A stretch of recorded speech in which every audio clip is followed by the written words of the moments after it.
Tenemos un invitado el día de hoy. Tenemos a Sabuma Fu.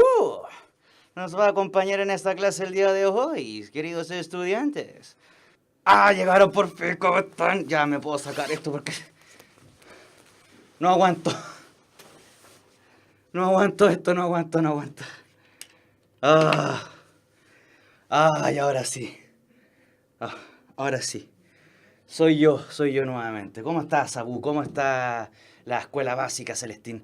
¿Cómo han estado todos ustedes en esta semana que ha acontecido, ha pasado ya? Algunos celebrando el Día de la Madre, el día miércoles. Y hoy día tenemos nuestra clase mañanera de la matinala de los días sábados. Hoy día vamos a ver algo frío con nuestro querido amigo Sabu Mafu. Buen día. ¿Por qué tenemos esta imagen de cubos de hielos? Porque es algo con frío. ¿Qué es lo que será de lo frío que vamos a ver? Bueno, déjeme mostrarle.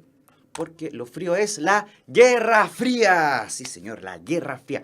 Ustedes se preguntarán, ¿qué es la Guerra Fría? Bueno, yo también me pregunté cuando era pequeño, cuando estaba viendo esto, ¿por qué le llamaban Guerra Fría? Y yo me imaginaba lo siguiente, que estaban peleando en el hielo, que estaban peleando en la Antártida, en la cumbre de las montañas, pero después me doy cuenta que no tiene nada que ver una cosa con la otra.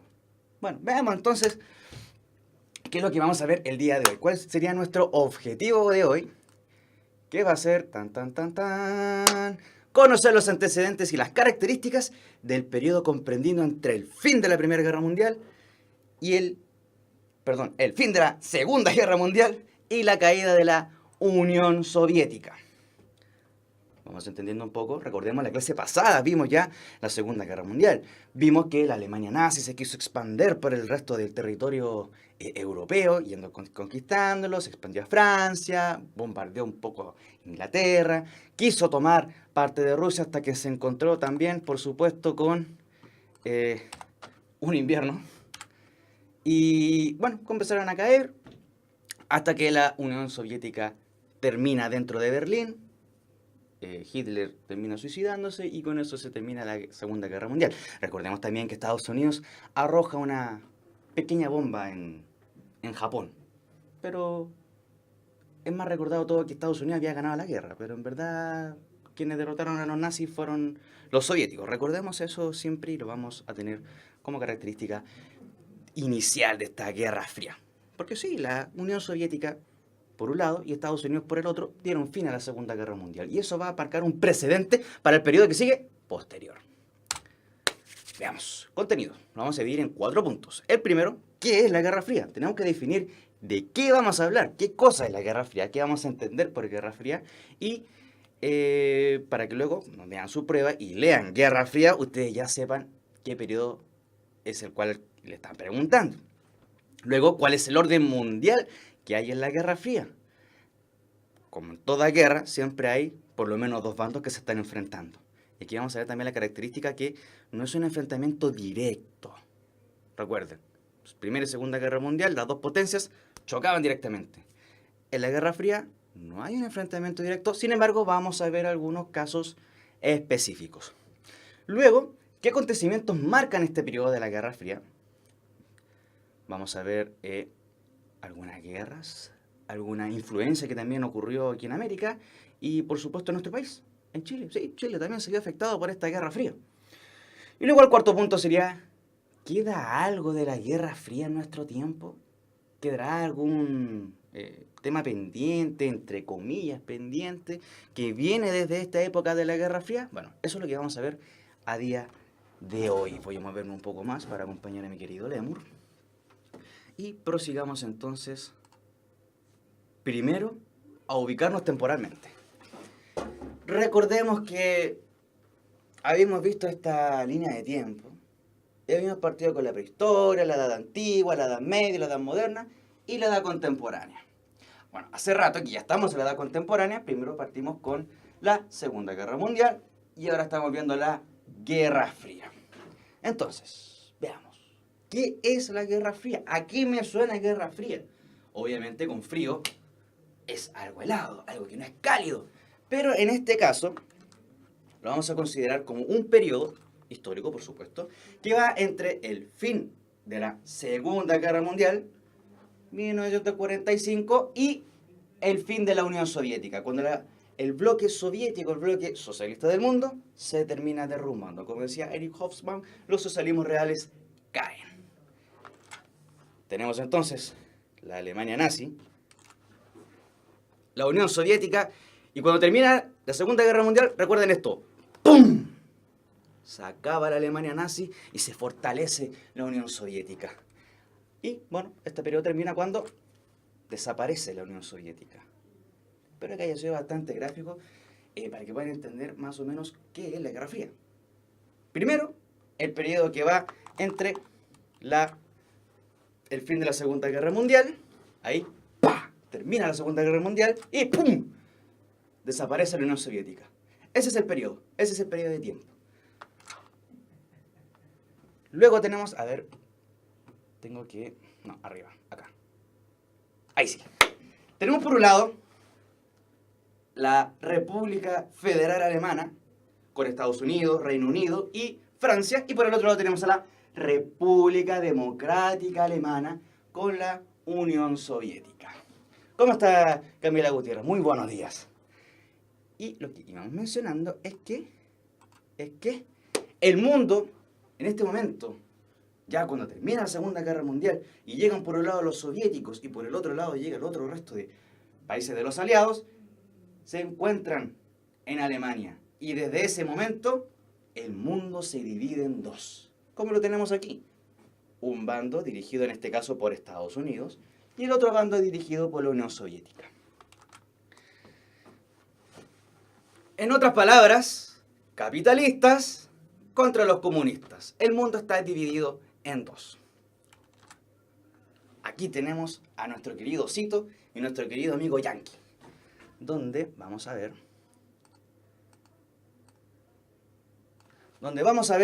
más gráficamente cómo es que este mundo fue dividido. La Unión Soviética tenía bajo su zona de influencia, es decir, donde su opinión pesaba más, en el continente de Europa, pero hacia el este. Y considerando también Asia. En otras palabras, los chinos. En cambio, el bloque de Estados Unidos, el bloque capitalista, tenía su zona de influencia en América y América Latina. ¿Dónde está Chile? En América Latina. Podemos ver aquí que estos dos personajes están jugando con unas piezas pequeñas. Están colocando una intención de unas pequeñas zonas de influencia. Podemos ver que aquí en el caso del oso socialista, comunista o de la Unión Soviética, está intentando colocar algunas piezas en América. Y en el caso de Estados Unidos, está intentando colocar sus piezas en África y en Asia. Esto fue una dinámica muy constante en el periodo de la Guerra Fría, donde, si bien el mundo estaba reconocido que estaba dividido en dos, la zona de influencia de la Unión Soviética estaba clarísima, la zona de Estados Unidos, la zona de influencia, también estaba muy clara. Sin embargo, de igual forma, cada una de estas potencias intentaba colocar una pieza sobre el territorio de influencia de la otra potencia. Eso no pudo haber producido un choque directo entre las dos potencias y el temor que existía en general, que ya sabían que hubo una Primera Guerra Mundial, luego una Segunda Guerra Mundial, ahora el mundo pensaba que podía estallar una Tercera Guerra Mundial. Pero las características de esta Tercera Guerra Mundial serían mucho más catastróficas, porque Estados Unidos ya conocía y ya tenía dentro de su arsenal la bomba atómica. Y por supuesto la Unión Soviética no se iba a quedar atrás, señor Lemur, ¿cierto? No se iba a quedar atrás, no, para nada. No se iba a quedar atrás y también iba a tener su armamento nuclear.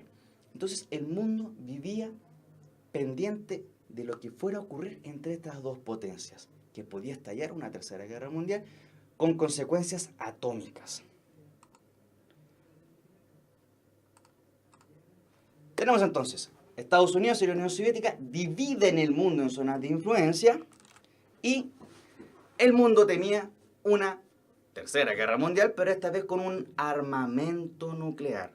Y bueno, hoy en día tenemos el recuerdo aún que en Corea del Norte, Kim Jong-un estaba haciendo algunos experimentos con algunas bombas atómicas que tenía, y han salido noticias donde se han mostrado fotos satelitales donde las pruebas de las bombas atómicas las realizaban bajo tierra y debajo de una montaña. Y todas estas experimentaciones que hacían provocaron que la montaña cambiara su forma, se desplazara hacia un lado y a veces perdiera altura. Ese pensamiento de tener el arma nuclear, de tener el poder para poder aplastar al otro rival, en este caso la Unión Soviética o Estados Unidos, había que tener mucho cuidado, mucho cuidado. Era el temor de todas las personas de aquella época. Veamos entonces a este planeta Tierra, este planisferio que tenemos aquí. Donde, me voy a poner por acá, ahí sí, perfecto. Donde tenemos perfectamente el mundo ya, para que le veamos de manera más gráfica. Por un lado, América, la zona de influencia de Estados Unidos, y la Unión Soviética, donde la zona de influencia iba a estar más o menos como en esta altura. ¿Dónde está Alemania? Aquí. De aquí para arriba, que tenemos Alemania, ¿la ven? Ahí, Alemania, está dividida en dos. Recordemos siempre, Alemania dividida en dos, el mundo dividido en dos. Todo estaba dividido en dos. Era un mundo bipolar. Bipolar, interesante. Estaba dividido en dos. Entonces tenemos, de aquí para arriba, a Alemania, y todo este sector hacia allá era la zona de influencia de la Unión Soviética. Si ustedes recuerdan, hacen memoria de tal vez algunas películas que hayan visto, ya les voy a mostrar una película, pero primero veamos estos dos puntos que marqué. Tenemos un punto a este lado, que está en la península de Corea. Recordemos que en este periodo, Corea se comienza a dividir en dos, tiene una guerra civil, donde obviamente la Unión Soviética intenta poner su influencia para que se establezca un tipo de gobierno socialista. Sin embargo, Estados Unidos se posiciona en la zona sur de Corea, formando la Corea del Sur. Hasta el día de hoy Corea sigue dividida. Tenemos a las dos Coreas que ni siquiera han firmado la paz, sino que tienen un tratado, perdón, es un armisticio, que es simplemente un acuerdo de paz temporal. Y actualmente tenemos que las dos Coreas, el presidente Kim Jong-un, que es muy conocido, y el presidente de Corea del Sur, que por alguna razón pocos conocen el nombre, se reunieron para poder llegar a un acuerdo de en algún momento firmar la paz, pero principalmente de desnuclearizar la península de Corea. Es decir, que Kim Jong-un guarde sus juguetitos atómicos para que la península esté en paz. Ese es un punto en el cual se vio fuertemente reflejada la Guerra Fría. El otro punto es el que está acá. Es Cuba. Sí, Cuba. Cuba en año nuevo del 59 al 60 vivieron la revolución cubana, donde aparece Fidel Castro, donde aparece el Che Guevara, donde aparece Raúl Castro, el movimiento 26 de julio. Entonces, que tenían un pensamiento de la Unión Soviética. Eso preocupó, por supuesto, a Estados Unidos. Miren lo cerca que está Cuba de Estados Unidos. Llegó un momento en que hubo un hecho llamado la crisis de los misiles, donde la Unión Soviética llevó misiles a Cuba y por supuesto los misiles iban a estar apuntando hacia Estados Unidos. Ahí hubo también un momento de tensión, todo el mundo pensaba, va a estallar nuevamente una guerra, no puede ser de nuevo una guerra, pero afortunadamente no estalló la guerra, se llegó al diálogo y los misiles fueron retirados. Ahora Cuba sigue teniendo el mismo tipo de gobierno con algunas variantes, si bien ya no está Fidel, pero sigue estando su hermano Raúl y ahora hay un nuevo presidente.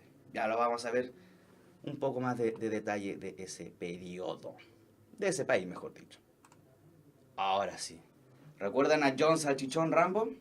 Perdón, a John Rambo, ese personaje de Estados Unidos que viajaba al sudeste asiático para combatir al Vietcong y que con sus armas iba destruyendo a todos los que fueran ahí y era poderoso y nadie podía contra él. Bueno, eso es parte también de la Guerra Fría. Si bien el hecho es cierto, hubo una guerra en Vietnam que Estados Unidos no ganó, pero utilizaron este tipo de películas para poder hacer la propaganda de su pensamiento. ¿Qué interpretaciones podemos hacer de John Rambo? Bueno, pues primero podemos ver que es una persona que es bastante musculosa, por lo tanto es fuerte y tiene armas. ¿Qué podemos interpretar? Que él, que es de Estados Unidos, la imagen que queda es que Estados Unidos es fuerte igual que Rambo. Esa es la interpretación más simple y más rápida que uno puede hacer de este tipo de películas. Y esa era la intención que tenía Estados Unidos al poner este tipo de películas. Que las personas, la misma ciudadanía, se concentraba en que lo mejor era Estados Unidos. Ese mismo pensamiento que nosotros en América Latina hemos tenido, también lo tenían en el sector de la Unión Soviética. La Unión Soviética también tenía su propaganda política, su tipo de películas, para poder convencer a las personas que la Unión Soviética eran los más poderosos. Ahí está. En esa zona se encuentra Vietnam actualmente. Pero hoy día vamos a concentrar todo esto de la Guerra Fría en ese círculo, que es donde está Alemania. ¿Qué es lo que ocurría con Alemania? Ahora me tengo que mover. Me muevo. Ahí sí. Me muevo, me pongo un poco cómodo. Y tenemos a Alemania. Ustedes dirán, ¿por qué Alemania está pintado de tantos colores? Bueno, vamos a simplificar todo. Recordemos la Segunda Guerra Mundial. Estados Unidos preocupado del Océano Pacífico, Pearl Harbor, Japón. La Unión Soviética, que había firmado un tratado de no agresión con la Alemania nazi, eran amigos entre comillas, fue traicionado por la Alemania y Alemania invade la Unión Soviética. En ese entonces, la Unión Soviética, luego de recuperarse de la sorpresa y de la tristeza de haber perdido a su querido amigo, va a tomar cartas en el asunto y va a avanzar hacia Alemania. Mientras que por el otro sector venían los otros aliados, que eran Reino Unido, Francia y Estados Unidos. Cuando los soviéticos llegan a Alemania y Hitler se suicida, ellos toman control de Berlín, que es el punto multicolor que tenemos en la parte roja. Y por el otro lado, ya van a llegar el resto de los aliados. Como siempre, la caballería tarde como siempre. Entonces, ¿qué va a ocurrir en este entonces? Veamos. Primero, Reino Unido, Francia, Estados Unidos y la Unión Soviética se dividen a la Alemania derrotada. ¿Para qué? Veamos el punto y pensemos por qué. En la Primera Guerra Mundial, recordemos que Alemania, si bien fue vencida, y se le obligó a firmar un tratado para que pagara la deuda de la guerra. Se dieron cuenta que volver a hacerle un tratado similar no sería muy buena idea porque podía ser que en algún momento apareciera otro Hitler. Entonces dijeron, perfecto, no le vamos a hacer firmar ningún tipo de tratado donde tengan que pagar una deuda, sino que simplemente nosotros los vencedores nos vamos a repartir los territorios de Alemania. Y es así como la parte roja queda para la Unión Soviética, la parte amarilla para Estados Unidos, luego la azul para Francia y luego la verde para Reino Unido.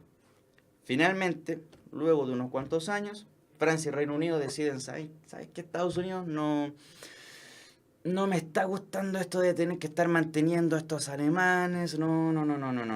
Me está trayendo un poco de complicaciones en la casa, mi país no le está gustando la idea, así que, ¿por qué no mejor te quedas tú y administras toda esa zona? Estados Unidos dijo, perfecto, yo me quedo con esta zona, yo la administro. ¿Cómo fue el proceso para poder unificar estos tres territorios alemanes? Fue que, bueno, principalmente la primera medida fue una económica donde el dinero, ya que se llamaba marco, valía lo mismo en el territorio estadounidense, francés y del Reino Unido. Tenía el mismo valor. Y de esa forma, esa parte de Alemania se empezó a unificar en un solo sector, en la Alemania federal. Bueno, pero veamos el siguiente punto.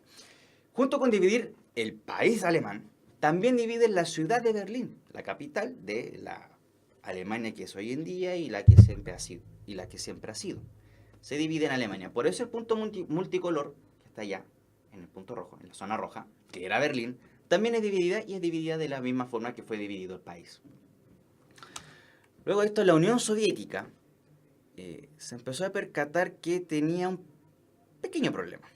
Algunas de las personas que vivían en su sector, en Berlín, no les gustaba vivir en el lado soviético. Porque en el lado capitalista estaban teniendo una mejor economía, las personas no pasaban hambre, había libertad de expresión, no había persecución por pensar distinto, entonces la gente empezó a pasarse hacia el lado de los aliados, al lado de los capitalistas. Debido a eso, la Unión Soviética decide construir un muro. ¿Cuál fue el argumento que dio? Evitar la infiltración de movimientos fascistas hacia el lado soviético. sea cual sea haya sido la razón, el tema es que se construyó un muro para poder evitar que las personas del lado soviético se pasaran al lado capitalista. Obviamente nadie del lado capitalista se quería pasar al otro lado. Siempre se dio que los que estaban en el lado socialista se querían pasar hacia el lado capitalista. Y eso provocó, por supuesto, muchas muertes porque muchas personas querían pasar.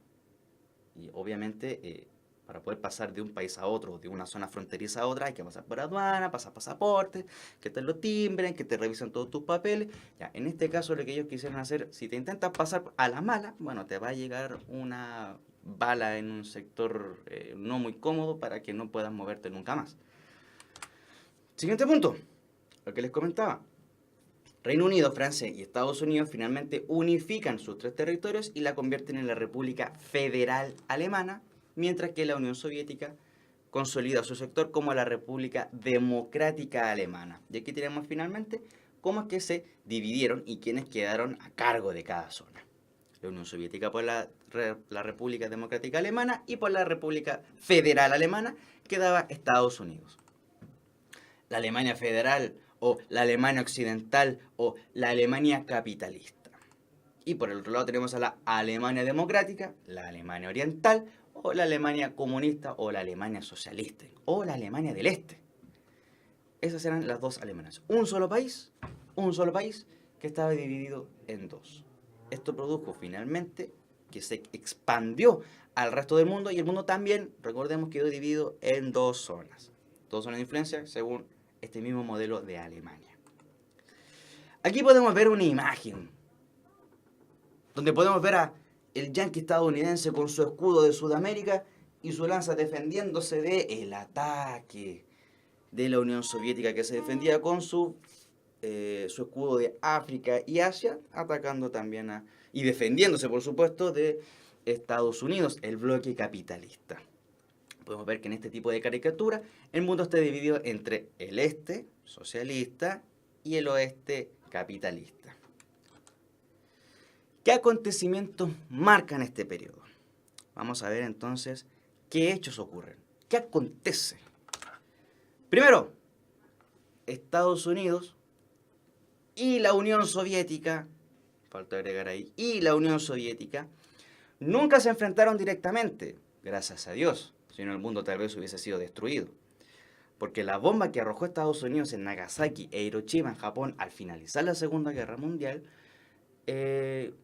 si bien en ese momento era un arma muy poderosa, pero el armamento nuclear que viene después es inconmensurable, es enorme el nivel de destrucción que pueden tener. Y hoy en día deben haber bombas incluso mucho más poderosas. De hecho, los experimentos que realizaban en Corea del Norte con su armamento nuclear eran hasta 36 veces más poderosa que la bomba de Hiroshima, para que nos demos cuenta del nivel de potencia que podía tener una de estas bombas.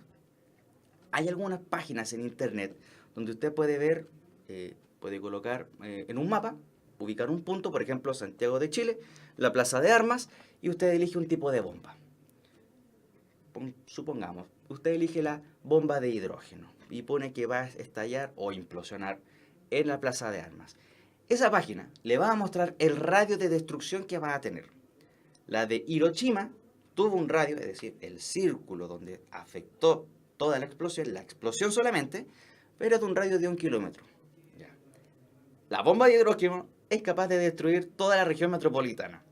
Para que nos demos cuenta del nivel de destrucción que tenía este tipo de armas y el temor que existía por la existencia de este tipo de armas y que estuvieran en estos dos países. Lo bueno es que nunca se enfrentaron directamente, porque probablemente, tal vez hubiese destruido la vida en el mundo. Siguiente punto. Si bien no se enfrentaron directamente, sí tuvieron participación en distintos tipos de guerra y en elecciones democráticas también dentro de su zona de influencia. Veamos algunos ejemplos, por supuesto. Tenemos ya la mencionada, ya la guerra de Corea, con Kim Jong-un, el abuelo de Kim Jong-un, donde Corea finalmente se divide en dos, Corea del Norte, Corea del Sur, donde siempre existió una competencia entre esas dos Coreas.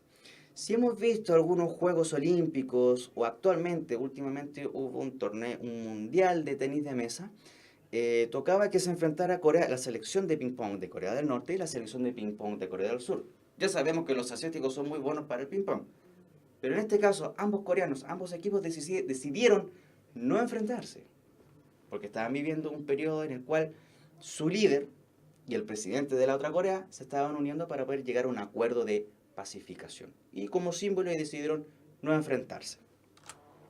Tenemos también la guerra de Vietnam, ya vimos el ejemplo de John Rambo, donde Estados Unidos no venció.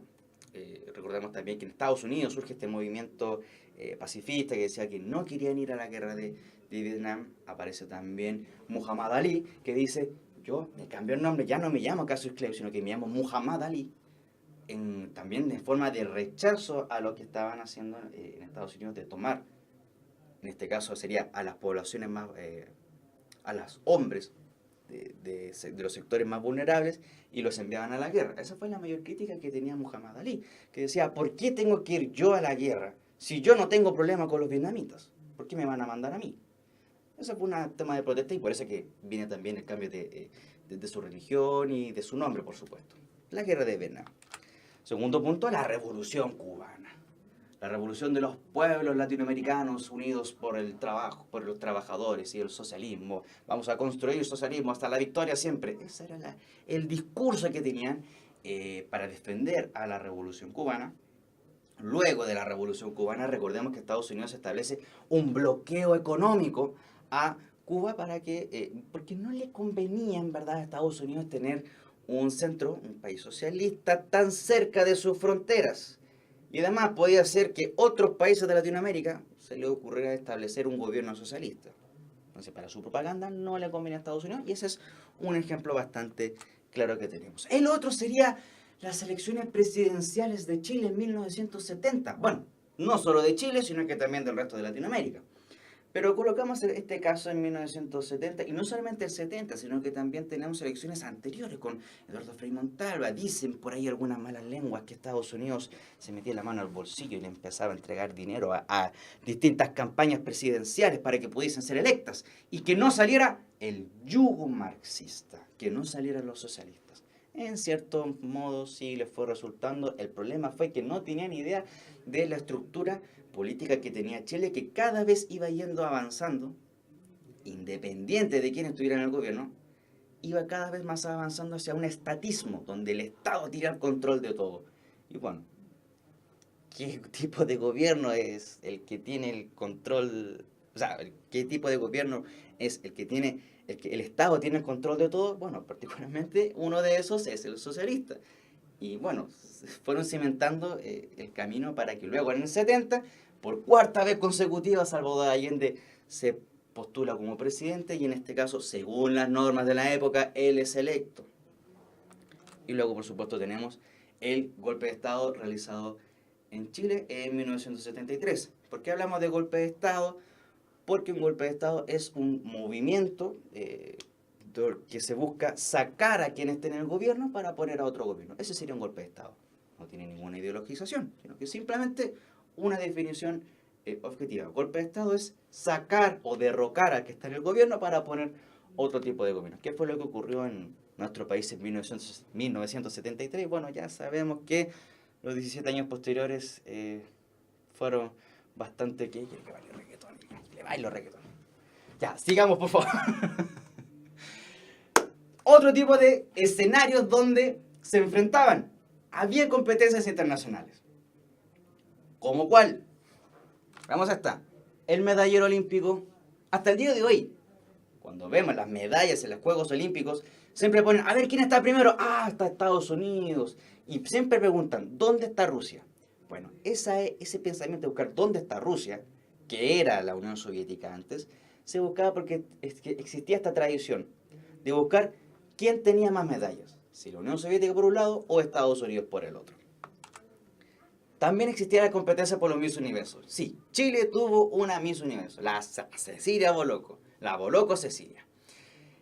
Ella como Miss Universo y que pertenecía al bando, por supuesto, por su lugar de nacimiento, porque era chilena, a la zona de influencia de Estados Unidos, obviamente a Estados Unidos le favorecía que una Miss Universo fuera, en este caso, latinoamericana. fue una parte de las competencias que había, sí, el medallero olímpico y los concursos de Miss Universo. Y otra forma de competir que tenían era, por ejemplo, con la construcción de sus vehículos.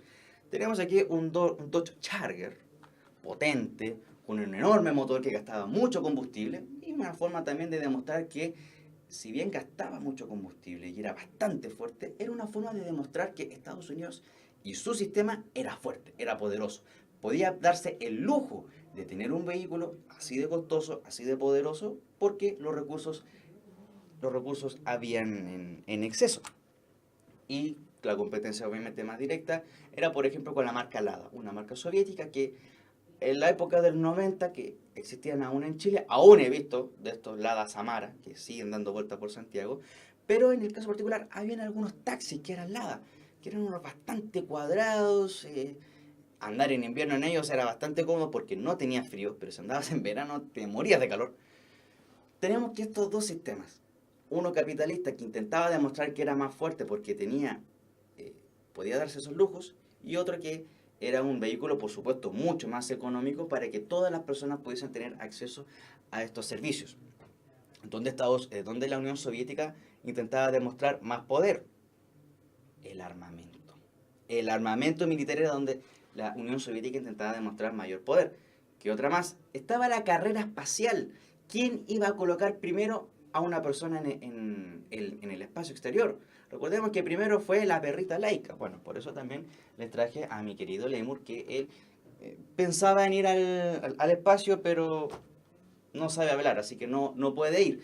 Pero en este caso tenemos que la Unión Soviética logró poner primero un ser vivo y luego pudo poner una persona en la órbita del planeta.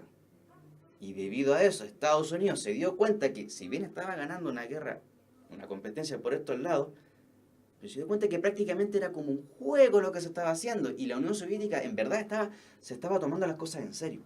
Y puso personas en la órbita. Entonces Estados Unidos en ese momento junta todos sus recursos, los invierte en investigación para poder llegar finalmente a la Luna.